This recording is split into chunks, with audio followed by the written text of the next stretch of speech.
하나님의 시간이 있습니다. 모든 것이 드러나는 시간, 그 시간을 하나님의 시간이라 말합니다. 감추어졌던 것이 그 실체를 드러내어서 도무지 깨닫지 못했던 것들을 깨닫는 시간이 온다는 것입니다. 그것이 하나님의 시간입니다. 고린도전서 13장 12절을 보면 이런 말씀이 있습니다. 우리가 지금은 거울로 보는 것 같이 희미하나 그때에는 얼굴과 얼굴을 대하여 볼 것이요 지금은 내가 부분적으로 아나 그때에는 주께서 나를 아신 것 같이 내가 온전히 알리라. 희미하여 이것이 무엇인지 알지 못했고 일이 왜 일어났는지 그 일에 연유를 전혀 몰랐었는데 이후에 하나님의 시간이 오면은 그때에 우리는 모든 것을 밝히 알게 될 것이다. 그렇게 말씀하고 있는 것입니다. 우리는 저마다 자기 삶의 저자로서 자기 이야기, 서사를 써내려가고 있습니다. 그런데 우리의 이야기가 더 큰 하나님의 구원 이야기의 일부분이 되고 있다는 것을 성경은 말씀해 주고 있습니다. 그렇게 볼 때 신앙 생활이라고 하는 것은 하나님의 큰 구원의 이야기를 이루기 위한 우리의 몫을 우리가 차지하고 감당하고 있다는 것입니다. 오늘 우리가 올려드리는 예배, 우리의 섬김, 우리의 수고의 많은 시간들, 그 모든 시간들은 그냥 흘러 사라지려 가는 것이 아니라 하나님의 구원의 큰 그림, 큰 역사 속에 한 몫을, 한 부분을 차지하고 있다는 것입니다. 그림 기법 중에 점묘법이 있습니다. 점 하나를 찍었을 때는 이것이 무엇을 말하는지, 어떤 그림을 그릴지 도무지 알 길이 없습니다. 2개를 찍어도 마찬가지입니다. 한 100개를 찍어도 여전히 모르겠습니다. 오리무정입니다. 1000개를 찍어도 알까 말까입니다. 그런데 시간이 거듭되고 이제 어느 정점에 이르게 되면 윤곽이 드러나기 시작합니다. 아, 이게 사자 그림이구나. 산을 그린 것이구나. 도시를 그린 것이구나. 운동하는 아이들을 그린 것이구나.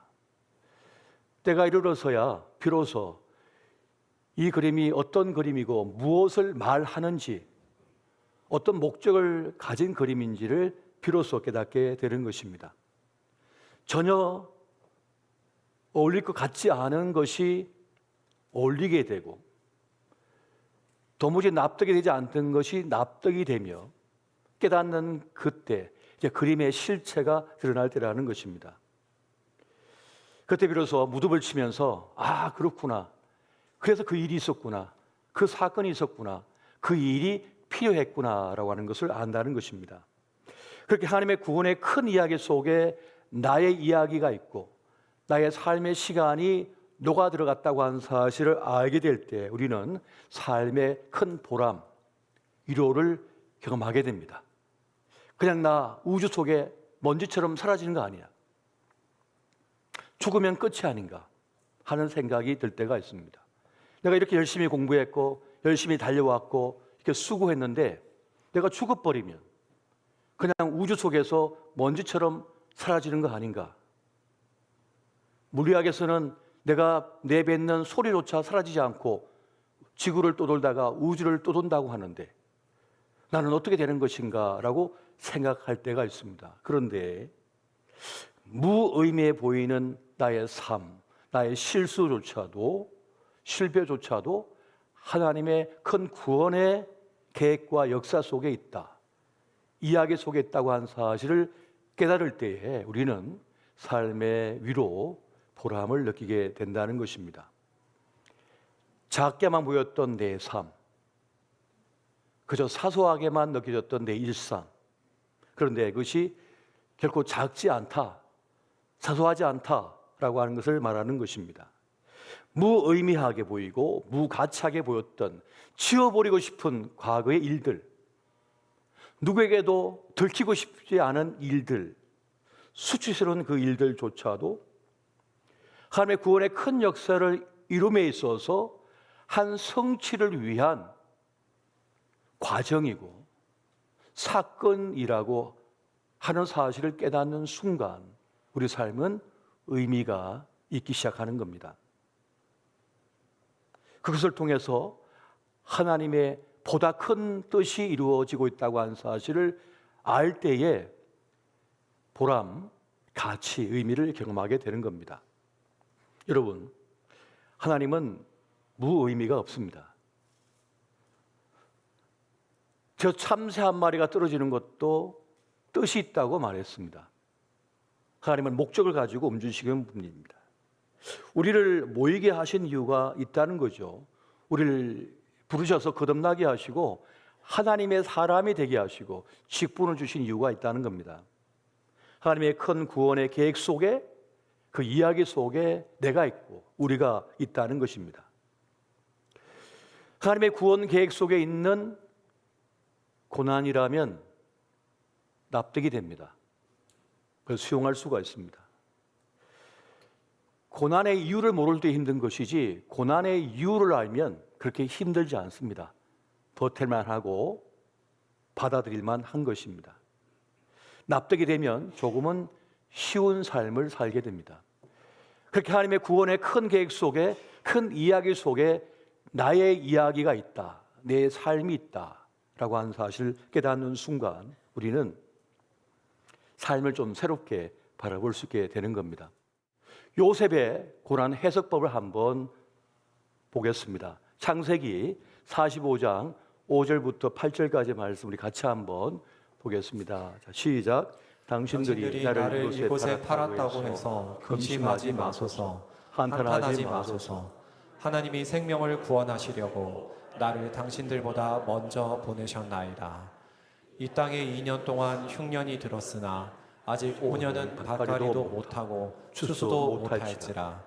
하나님이 큰 구원으로 당신들의 생명을 보존하고 당신들의 후손을 세상에 두시려고 나를 당신들보다 먼저 보내셨나니, 그런즉 나를 이리로 보낸 이는 당신들이 아니요 하나님이시라 하니, 하나님이 나를 바로에게 아버지로 삼으시고 그 온 집의 주로 삼으시며 애굽 온 땅의 통치자로 삼으셨나이다. 아멘.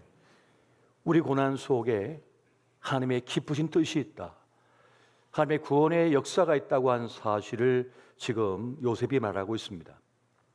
분명히 이복 형들은 악의를 가지고 고의적으로 요셉을 팔았습니다. 요셉을 없애고 싶었던 거예요. 그건 죄악입니다. 그 죄악이 사라지지 않습니다. 여전히 그 죄악은 계속 남아 있습니다. 그리고 요셉은 죽을 고비를 몇 번이나 넘겨야 했습니다. 비참한 젊은 날을 보내야만 했습니다. 누구 때문에? 이복 형들의 고의적인 악 때문에. 그런데 요셉은 그것을 전혀 다른 방향에서 바라보고 있습니다. 그것을 넘어서는 그 실제 있었던 사건을 뛰어넘는 차원에서 바라보고 있습니다. 바로 하나님의 구원 계획 속에 있는, 섭리 속에 있는 사건이라고 바라본 겁니다.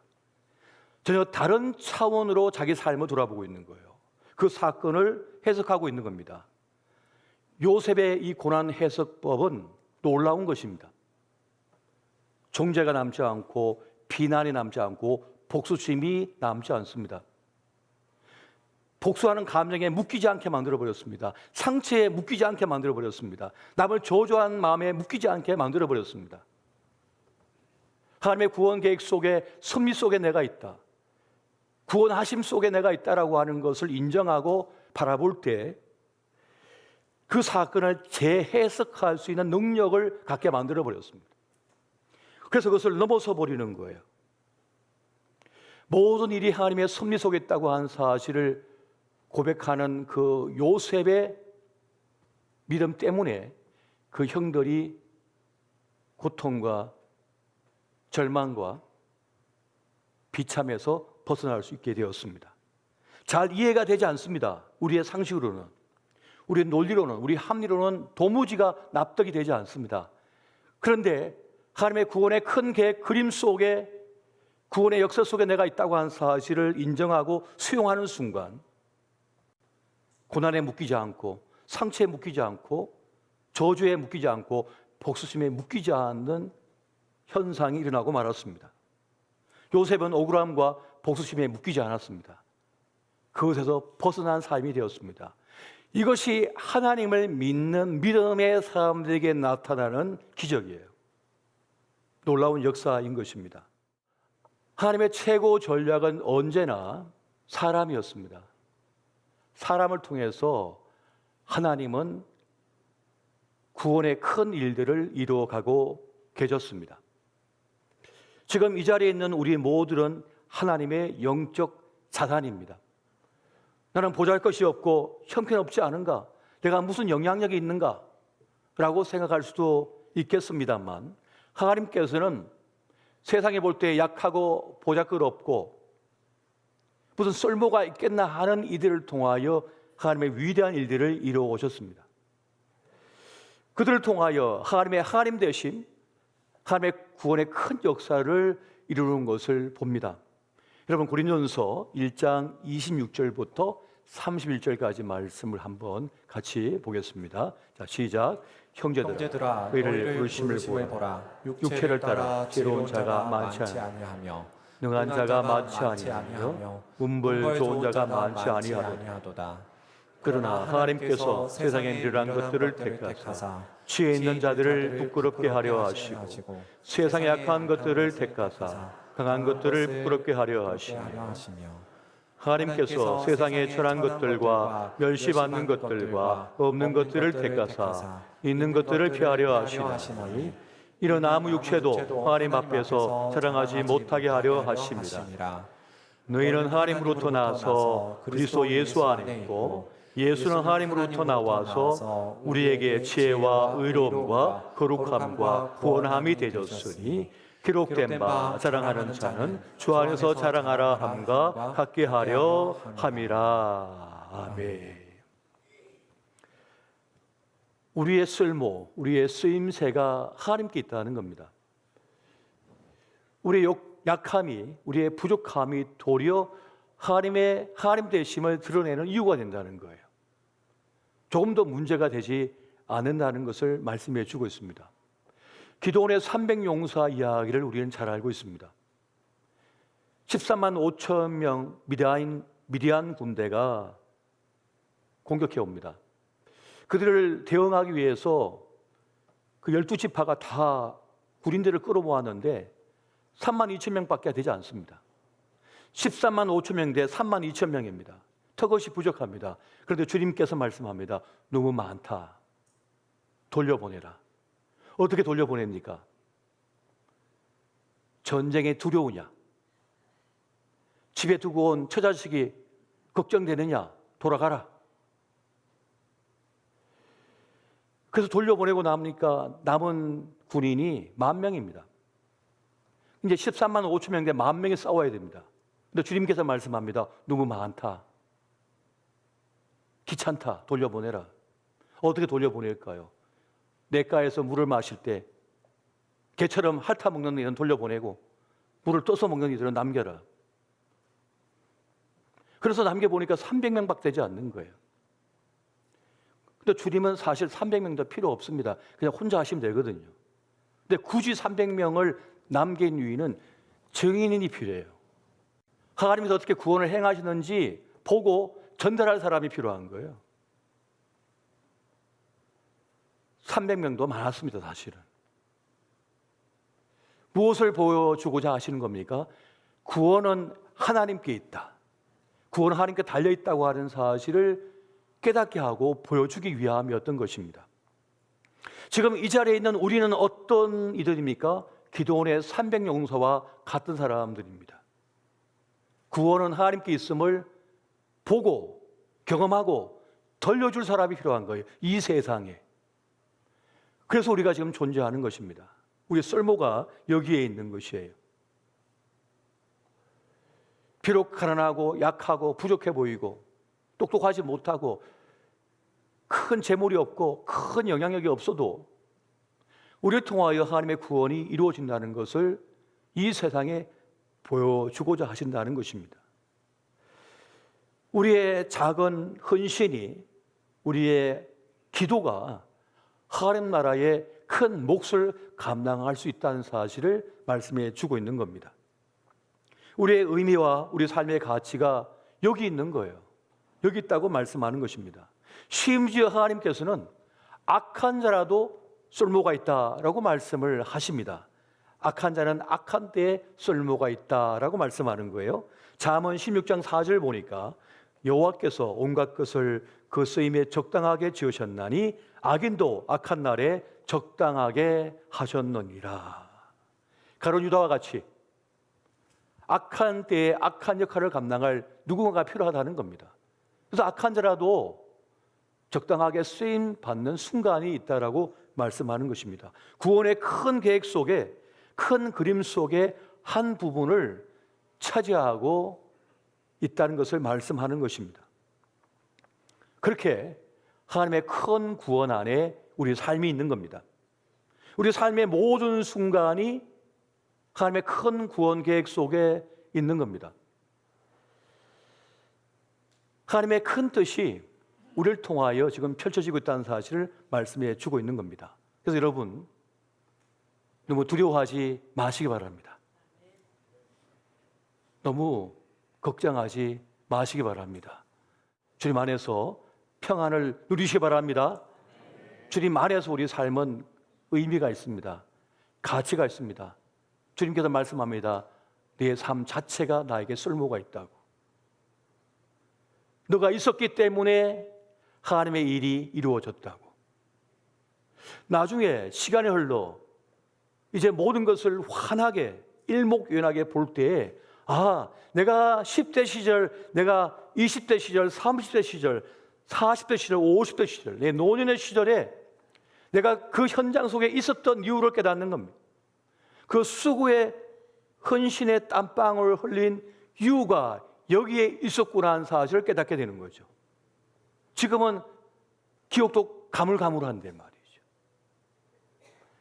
제가 군 출신 아닙니까? 공군 소령 출신. 그래서 군의 역사와 전쟁의 역사와 작전 이런 걸 배우잖아요.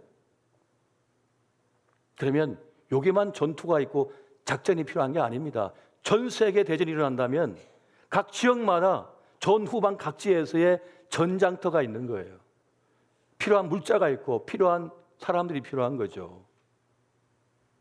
거기서 해야 될 작전 수행이 있는 거예요. 그래서 감당해야 될 몫이 있는 거예요. 여기서는 적을 잡아두고 여기서는 하늘로 통해서 공군을 보내서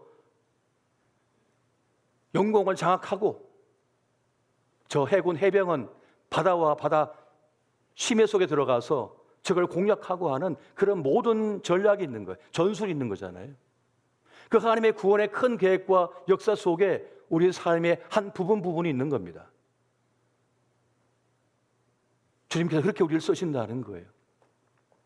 그리고 그 어둠의 터널, 고난의 터널이 없었으면 우리가 없습니다. 지금의 내가 없는 거예요. 꼭 그 고난의 터널을 거쳐야만 사람다운 사람이 되고 믿음 가진 사람이 될 수가 있는 겁니다. 그래서 주님께서는 우리의 삶의 어둠도 밝음도 다 쓰시는 것입니다. 주님의 은총의 손길에 여러분의 삶을 맡겨드리시기 바랍니다. 악이라도 손으로 바꾸내시고 어떤 것도 헛됨이 되지 않게 만드시는 하나님이십니다. 하나님께서는 이 우주 만물을 만드시고 이 피조 세계를 만드셨잖아요. 우리는 필요 없다고 잘라 버린 것들이 있는데 주님께서는 다시 순환시킵니다. 자기 만물을 순환시켜서 다시 쓸모가 있게 만드시잖아요. 우리가 다 버린 것들이 다 쓰레기 돼서 끝났다면 이런 지구는요 쓰레기통이 됐을 겁니다. 다 썩어서 없어졌을 거예요. 그런데 순환을 하잖아요. 피조 세계가 주님께서 이렇게 작동시키는 거예요. 이게 하나님의 구원의 역사인 것입니다. 그래서 우리는 다 알 길이 없는 것이죠. 그렇기 때문에 그 의미를 하나님께 맡겨드릴 수가 있어야 되는 것입니다. 이것이 합력하여 선을 내신다는 하나님의 말씀의 깊은 뜻이 되고 있는 것입니다. 할렐루야. 여러분 좋은 것만 보여주고 싶잖아요. 예쁜 모습만 보여주고 싶잖아요. 건강했고 씩씩했던 모습만 보여주고 싶잖아요. 그런데 그건 나의 모든 모습이 아닙니다. 나의 뒷모습도 있잖아요. 나의 눈물도 있고요. 나의 고민도 있고요. 나의 슬픔도 있지요. 나의 아픔도 있습니다. 수치스러운 기억도 있습니다. 근데 그것이 나를 만들어낸 거죠. 그것조차도 내 삶인 겁니다.